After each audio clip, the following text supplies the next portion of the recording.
Hi all welcome to Elan academy. നമ്മൾ നോക്കാൻ പോകുന്ന സെൻട്രൽ യൂണിവേഴ്സിറ്റി IGNTU ആണ്, ഇന്ദിരാഗാന്ധി നാഷണൽ ട്രൈബൽ യൂണിവേഴ്സിറ്റി ആണ്.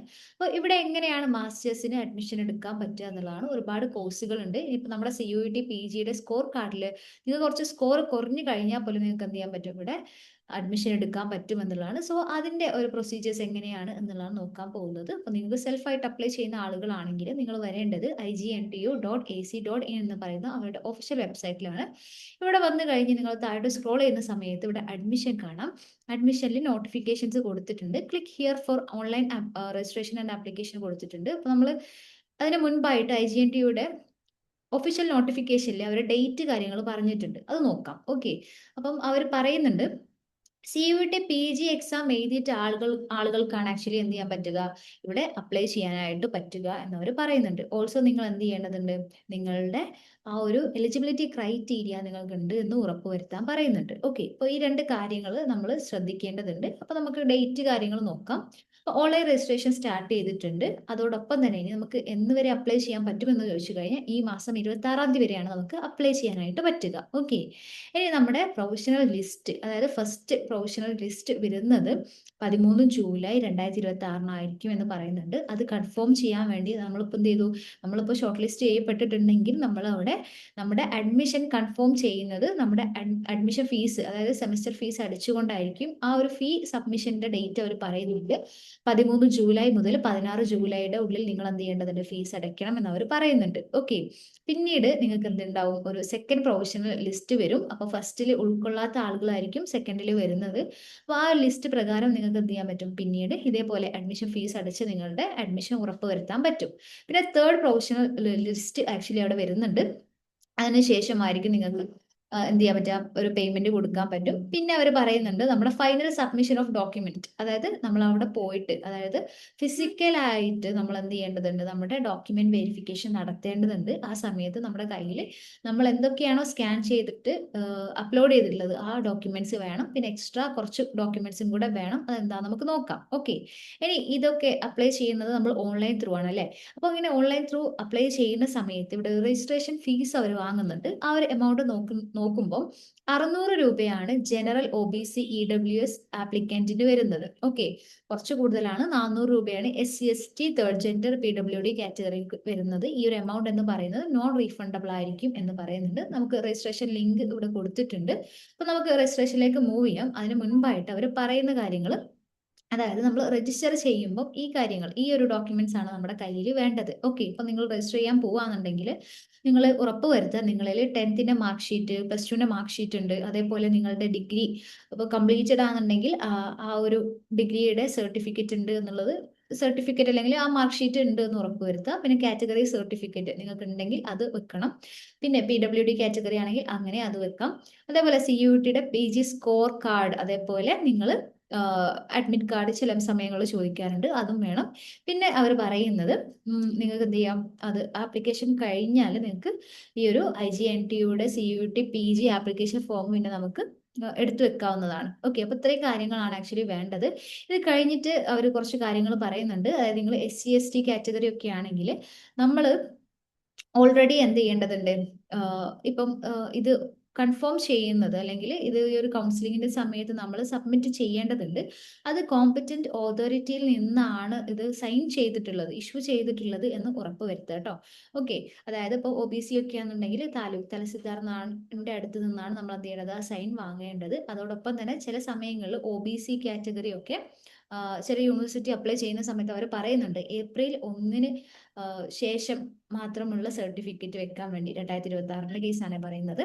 അപ്പൊ അങ്ങനെ പറയുന്നുണ്ട്. അപ്പൊ അത് നിങ്ങൾ നോക്കുക. പിന്നെ അവർ കുറച്ച് കാര്യങ്ങൾ പറയുന്നത്, ഇത്രയും ഡോക്യുമെന്റ്സ് വെച്ചിട്ടാണ് നമ്മൾ എന്ത് ചെയ്യേണ്ടത്, അപ്ലൈ ചെയ്യുന്ന, സോറി, അഡ്മിഷൻ എടുക്കുന്ന സമയത്ത്, അഡ്മിഷൻ എടുത്ത് നമ്മൾ ഡിപ്പാർട്ട്മെന്റിൽ സബ്മിറ്റ് ചെയ്യേണ്ട ഡോക്യുമെന്റ്സ് ഇത്രയുമാണ് എന്ന് അവർ പറയുന്നുണ്ട്. ഓക്കെ, അപ്പം ഈ കാര്യങ്ങൾ ഓർക്കുക. ഇനിയിപ്പോൾ നിങ്ങളിപ്പം ഓൾറെഡി ഓൺ ഗോയിങ് ആണ്, ഈ ഇയറിലാണ് എക്സാം, നിങ്ങളുടെ ബാച്ചിലേഴ്സ് കഴിയുന്നുണ്ടെങ്കിൽ പോലും നിങ്ങൾക്ക് ഓൾറെഡി CUET എക്സാം എഴുതിയിട്ടുണ്ടാവും. അപ്പം അതിന്റെ ഒരു സർട്ടിഫിക്കറ്റും കാര്യങ്ങളൊക്കെ നിങ്ങൾ ബൈ 31 ഓഗസ്റ്റിൽ നിങ്ങൾ സബ്മിറ്റ് ചെയ്യണമെന്ന് അവർ പറയുന്നുണ്ട്, ഫൈനൽ റിസൾട്ട് കേട്ടോ. അപ്പോൾ അത് നിങ്ങളൊന്ന് നോക്കുക. അതോടൊപ്പം തന്നെ അവർ പറയുന്ന മറ്റൊരു കാര്യം, നിങ്ങൾക്ക് ഇപ്പം എന്തെങ്കിലും ഒരു പേപ്പർ ബാക്ക് ഉണ്ടെങ്കിൽ നിങ്ങൾ ഓൾറെഡി റിജക്റ്റ് ആയി പോകും എന്ന് പറയുന്നുണ്ട്. സോ നമ്മൾ അടുത്തതായിട്ട് എങ്ങനെയാണ് അപ്ലൈ ചെയ്യുന്നത് എന്നുള്ള ആ ഒരു പ്രൊസീജിയറിലേക്കാണ് പോകുന്നത്.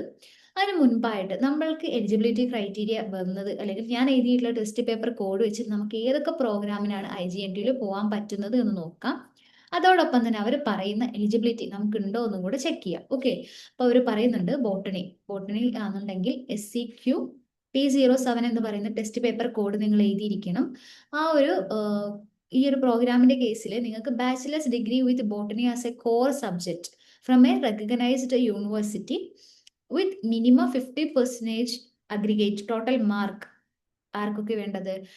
ജനറൽ, EWS, OBC കാറ്റഗറിക്ക് ഈ ഒരു മാർക്ക് വേണം എന്ന് അവർ പറയുന്നുണ്ട്. ഇനി 45% മാർക്കാണ് SC, ST, PWD കാറ്റഗറിക്ക് വേണ്ടതെന്ന് അവർ പറയുന്നുണ്ട്. അപ്പോൾ ഇതാണ് ഒരു കുട്ടിയുടെ എലിജിബിലിറ്റി എന്ന് പറയുന്നത്. അപ്പോൾ നിങ്ങൾ നോക്കുക, ഇത് 4 ഇയേഴ്സ് ആണോ, അതേപോലെ ബാച്ചിലേഴ്സ് എന്ന് പറയുമ്പോൾ 3 ഇയേഴ്സ് ആണ് അവിടെ പറയുന്നത്. സോ നിങ്ങളുടെ ആ ഒരു എലിജിബിലിറ്റി നിങ്ങൾ സാറ്റിസ്ഫൈ ചെയ്യുന്നുണ്ടോ ഉണ്ടെങ്കിൽ അത് കൺഫേം ചെയ്തതിന് ശേഷം മാത്രം എന്ത് ചെയ്യുക, അപ്ലൈ ചെയ്യാനായിട്ട് പോവുക. ഓക്കെ, ഇനി ഇതാ കെമിസ്ട്രി വരുന്നുണ്ട്, അതല്ലാതെ computer science, environmental science, geology, biotechnology, ഇങ്ങനെ ഒരുപാട് കോഴ്സുകൾ വരുന്നുണ്ട്. ഇപ്പോൾ ബോട്ടണിക്ക് ആണെങ്കിൽ നമ്മുടെ കഴിഞ്ഞ ഇയറിലുള്ള കട്ട് ഓഫ് വന്നിട്ടുള്ളത് 86 മാർക്കാണ്. ഓക്കെ, അപ്പോൾ 86 മാർക്കിൽ നമുക്ക് അവിടെ അഡ്മിഷൻ കിട്ടിയിട്ടുണ്ടെങ്കിൽ നിങ്ങൾ ആരും ടെൻസ്ഡ് ആവേണ്ട, കുറച്ച് മാർക്ക് കുറഞ്ഞാൽ പോലും നമുക്ക് അവിടെ അഡ്മിഷൻ കിട്ടും. ഓക്കെ, അതേപോലെ തന്നെ MCOM നമ്മളിവിടെ പറഞ്ഞു അല്ലേ, MCOMന് ഇതേപോലെ 40 മാർക്കാണ്. 40 മാർക്ക് കിട്ടിയിട്ടുള്ള കുട്ടിക്ക് പോലും അവിടെ അഡ്മിഷൻ കിട്ടിയിട്ടുണ്ട്. ഇനി നിങ്ങൾ നോക്കുന്ന സമയത്ത് സയൻസ് സബ്ജക്റ്റുകൾ നമ്മൾ കാണുന്നുണ്ട്, സ്റ്റാറ്റിസ്റ്റിക്സ്, സുവോളജി, ജിയോഗ്രഫിയുടെ ഒക്കെ കേസിൽ നമുക്ക് എന്ത് മതി, 42 മാർക്ക് കിട്ടിയാൽ മതി കേട്ടോ. ഓക്കെ, ഇനി ഹിസ്റ്ററി അതേപോലെ MA കോഴ്സുകളിലേക്ക് വരുന്ന സമയത്ത് നമുക്ക് B.Ed അവിടെ പ്രൊവൈഡ് ചെയ്യുന്നുണ്ട്. അപ്പോൾ B.Ed വരുമ്പം അവർ പറയുന്നുണ്ട് 118 മാർക്കാണ് ലാസ്റ്റ് ഇയറിൽ എന്ത് ചെയ്തിട്ടുള്ളത്, കട്ട് ഓഫ് ആയിട്ട് വന്നിട്ടുള്ളത്. ഓക്കെ, പിന്നെ എക്കണോമിക്സ് ഉണ്ട്, കൊമേഴ്സ് വരുന്നുണ്ട്, സോഫ്റ്റ്വെയർ ഡെവലപ്മെന്റ്, അങ്ങനെ ഒരുപാട് കോഴ്സുകൾ ഇവിടെ വരുന്നുണ്ട് കേട്ടോ. അപ്പോൾ നിങ്ങൾ നോക്കുക നിങ്ങളുടെ കോഴ്സ് ഏതാണ്, അല്ലെങ്കിൽ നിങ്ങൾ പോകാൻ ഉദ്ദേശിക്കുന്നത് ഏതാണ്. ഇപ്പോൾ പൊളിറ്റിക്കൽ സയൻസ് ഒക്കെ ആണെന്നുണ്ടെങ്കിൽ നിങ്ങൾക്ക് വെറും 35 മാർക്കായിരുന്നു കഴിഞ്ഞ ഇയറിൽ കട്ട് ഓഫ് വന്നിട്ടുള്ളത്. അപ്പോൾ നിങ്ങൾക്ക് ആ ഒരു മാർക്ക് ഉണ്ടെങ്കിൽ നിങ്ങൾക്ക് ധൈര്യമായിട്ട് എന്ത് ചെയ്യാൻ പറ്റും, അപ്ലൈ ചെയ്യാനായിട്ട് പറ്റും. അപ്പോൾ കൂടുതൽ കട്ട് ഓഫ് അറിയണം, ബാക്കി സബ്ജക്റ്റിൻ്റെ അറിയണമെന്നുണ്ടെങ്കിൽ നിങ്ങൾ കമന്റിൽ ചോദിച്ചാൽ മതി. അപ്പം ഇങ്ങനെയാണുള്ളത്. ഓക്കെ, ഈ കാര്യങ്ങൾ മനസ്സിലായിട്ടുണ്ടാവും. ടെസ്റ്റ് പേപ്പർ കോഡ് ഏതാണ് നിങ്ങൾ എഴുതിയിട്ടുള്ളത്, അപ്പോൾ നിങ്ങളുടെ കയ്യിലുള്ളത് അത് വെച്ചിട്ട് നിങ്ങൾക്ക് ഏത് പ്രോഗ്രാമിനാണ് IGNTUയിൽ പോകാനായിട്ട് പറ്റുക, ആ ഒരു പ്രോഗ്രാമിന്റെ എലിജിബിലിറ്റി എന്താണ്, ഇത്രയും നിങ്ങൾ കൺഫേം ചെയ്യുക എന്നുള്ളതാണ് ഇവിടെ നമ്മൾ ഉദ്ദേശിക്കുന്നത് കേട്ടോ. അപ്പോൾ അത് കഴിഞ്ഞാൽ നമ്മൾ പോകുന്നത്, അപ്പോൾ നമ്മൾ ഓൾറെഡി എന്ത് ചെയ്തിട്ടുണ്ട്, IGNTUയുടെ PG അഡ്മിഷൻ നോട്ടിഫിക്കേഷൻ നോക്കി, അവിടുത്തെ എലിജിബിലിറ്റി നോക്കിയിട്ടുണ്ട്. ഇനി അവിടെ എത്ര സീറ്റുകൾ അവൈലബിൾ ആണ് എന്നുള്ളതും കൂടെ അവർ ഇവിടെ കാണിക്കുന്നുണ്ട്.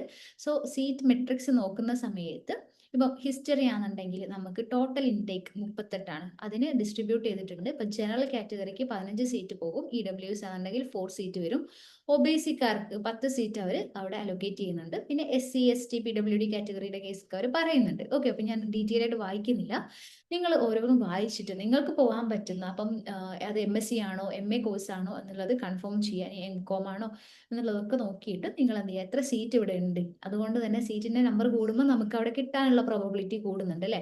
അപ്പോൾ ഈ കാര്യങ്ങൾ നിങ്ങൾക്ക് ഇവിടുന്ന് നോക്കാനായിട്ട് പറ്റും. ഓക്കെ, അപ്പം ഇത് നമ്മൾ കണ്ടു കഴിഞ്ഞു.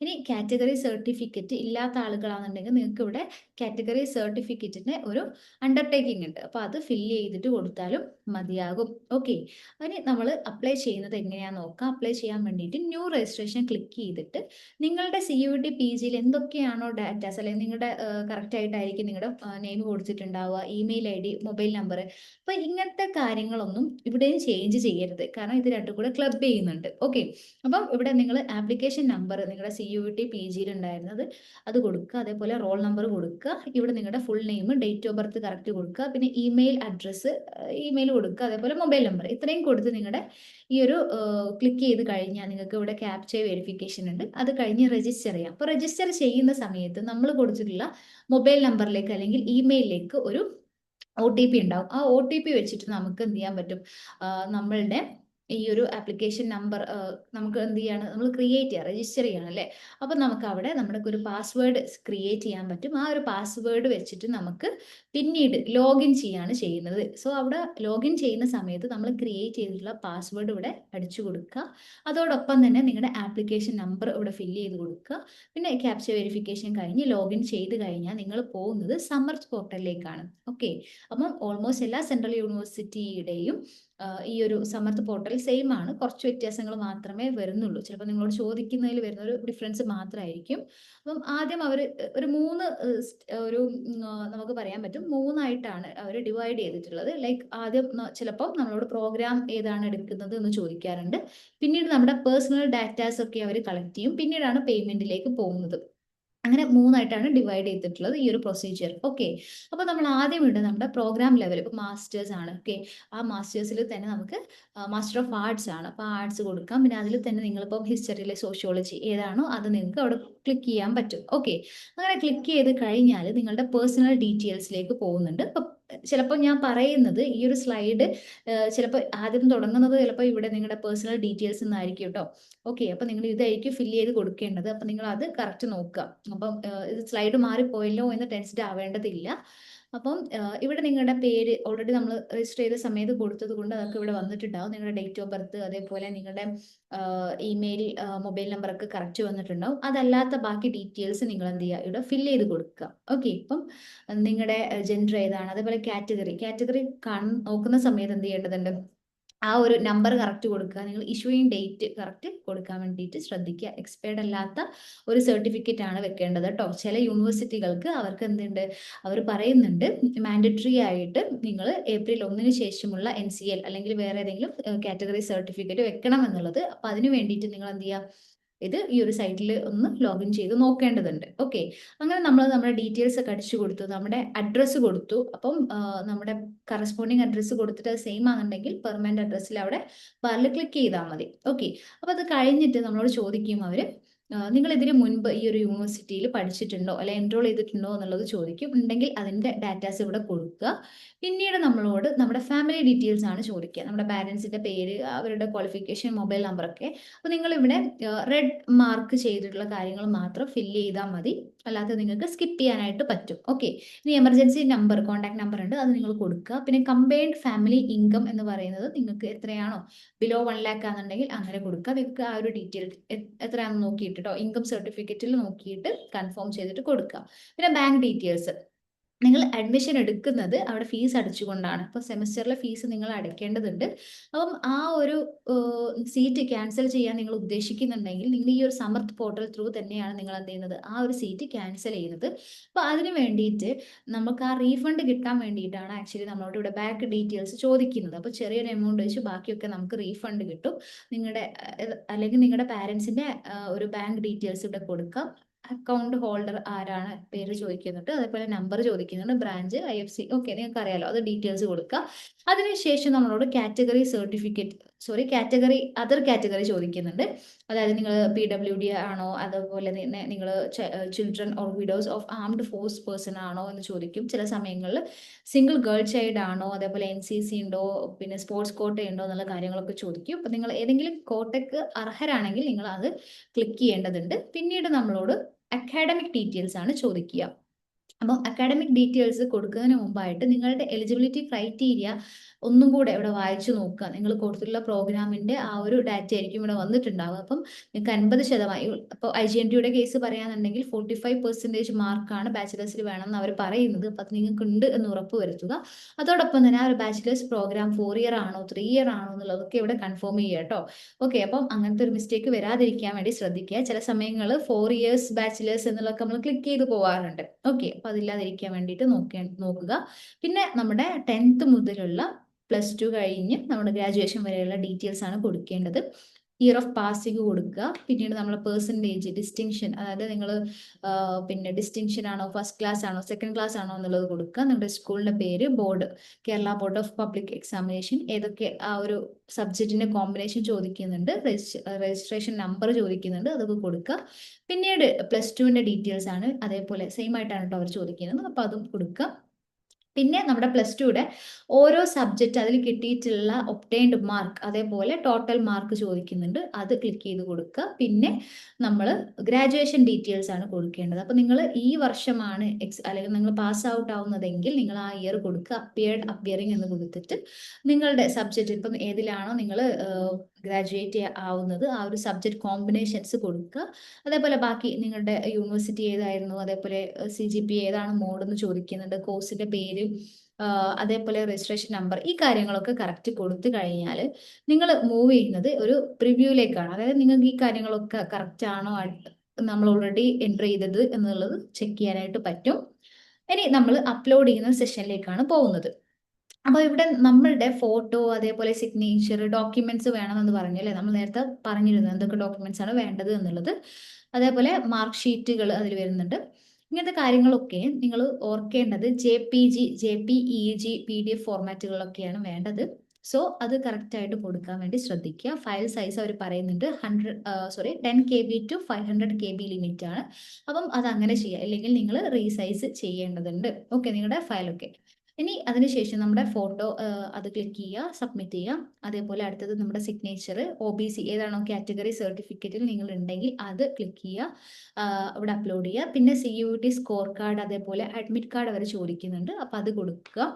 പിന്നെ ഇവിടെ പാസ്പോർട്ടൊന്നും വേണ്ട, ഇത് യൂണിവേഴ്സിറ്റി ഓഫ് ഹൈദരാബാദ് ആയതുകൊണ്ടാണ് കേട്ടോ. ഓക്കെ, അപ്പം IGNTU ആകുന്ന സമയത്ത് കുറച്ച് വ്യത്യാസങ്ങളൊക്കെ ഉണ്ട് എന്ന് നമ്മൾ നേരത്തെ പറഞ്ഞു. പിന്നെ നമ്മുടെ ക്ലാസ് 10th പ്ലസ് ടുയുടെ മാർക്ക് ഷീറ്റ് അതേപോലെ സർട്ടിഫിക്കറ്റ് വെക്കുക. അപ്പം ഇത്രയും കഴിഞ്ഞാൽ നമ്മൾ പോകുന്നത് പേയ്മെന്റിലേക്കാണ്. അപ്പം നിങ്ങളുടെ ഫീസ് എത്രയാണ് അവിടെ വരുന്നത് എന്നുള്ളത് കാണിക്കും. ആ ഒരു ഫീസ് പേ ചെയ്തുകൊണ്ട് നിങ്ങൾക്ക് എന്ത് ചെയ്യാൻ പറ്റും, നിങ്ങളുടെ ആപ്ലിക്കേഷൻ കംപ്ലീറ്റ് ചെയ്യാനായിട്ട് പറ്റും. ഓക്കെ, അപ്പം അതിന് മുൻപായിട്ട് അവർ ഡിക്ലറേഷൻ ഒക്കെ ചോദിക്കുന്നുണ്ട്. ആ ഡിക്ലറേഷൻ കൺഫേം ചെയ്യുക. കൺഫേം ചെയ്ത് കഴിഞ്ഞാൽ നമുക്ക് എന്ത് ചെയ്തു, നമ്മുടെ ആപ്ലിക്കേഷൻ കഴിഞ്ഞു. ഓക്കെ, അപ്പോൾ ഇത്രയാണ് ഈ ഒരു പ്രൊസീജിയർ, എങ്ങനെയാണ് അപ്ലൈ ചെയ്യുന്നത് എന്നുള്ളതിനെ കുറിച്ച് ഒരു ഐഡിയ കിട്ടിയിട്ടുണ്ടാവും. ഇനി നിങ്ങൾക്ക് ആപ്ലിക്കേഷനിൽ എന്തെങ്കിലും ബുദ്ധിമുട്ടുണ്ട് അല്ലെങ്കിൽ നമ്മുടെ ഹെൽപ്പ് വേണമെന്നുണ്ടെങ്കിൽ നിങ്ങൾ എല്ലാവരുടെ ഈ ഒരു നമ്പറിൽ നമ്മൾ കമന്റിൽ കൊടുത്തേക്കാം അല്ലെങ്കിൽ ഡിസ്ക്രിപ്ഷനിൽ കൊടുത്തേക്കാം, നിങ്ങൾ അതിലേക്ക് കോൺടാക്ട് ചെയ്താൽ മതി. അപ്പോൾ അത്രയാണ് നമുക്ക് ഇന്ന് ഡിസ്കസ് ചെയ്യാനുള്ളത്. ബാക്കി കാര്യങ്ങളൊക്കെ ആയിട്ട് പിന്നീട് വരുന്നതായിരിക്കും. താങ്ക്